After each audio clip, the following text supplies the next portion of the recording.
Hi friends, ഇനി നീർദോശ എങ്ങനെ ഉണ്ടാക്കാൻ നമുക്ക് നോക്കാം. അതിന് പത്തിരിയൊക്കെ ഉണ്ടാക്കണ പച്ചരിപ്പൊടിയാണ് എടുത്തിരിക്കുന്നത്.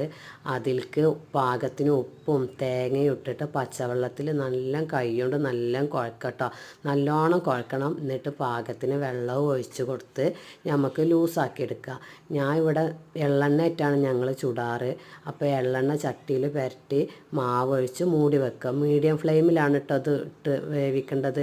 എന്നിട്ട് കുറച്ച് സമയം കഴിഞ്ഞിട്ട് നമുക്ക് മൂടി തുറന്ന് ദോശ വെന്തിട്ടുണ്ടാവും. ഒരു 1-2 സെക്കൻഡ് മൂടി തുറന്ന് വെക്കുക. എന്നിട്ട് ദോശ എടുക്കുക. അപ്പോൾ എള്ളെണ്ണയിൽ ചുടുന്നതുകൊണ്ട് ഒരു കാര്യം എന്താണെന്ന് വെച്ചാൽ എള്ളെണ്ണ ചുട്ട ചട്ടിയിൽ നിന്ന് പെട്ടെന്ന് ദോശ എടുക്കാനും കിട്ടും. പിന്നെ ചട്ടിക്കൊരു നല്ലൊരു മായം വരും കേട്ടോ. അപ്പോൾ ദോശ ചുട്ട് കഴിഞ്ഞാൽ എള്ളെണ്ണ പുരട്ടി വെക്കുകയും ചെയ്യുക. അപ്പോൾ എല്ലാവർക്കും ഇഷ്ടപ്പെട്ടാൽ ട്രൈ ചെയ്യുന്നുണ്ടോ. പിന്നെ എന്നെ സബ്സ്ക്രൈബ് ചെയ്യാൻ മറക്കരുത്. ഇപ്പോൾ മീൻകറിൻ്റെയും ഇറച്ചിക്കറിൻ്റെയും കൂടെ കൂട്ടാനാണിത് ഏറ്റവും ടേസ്റ്റ്.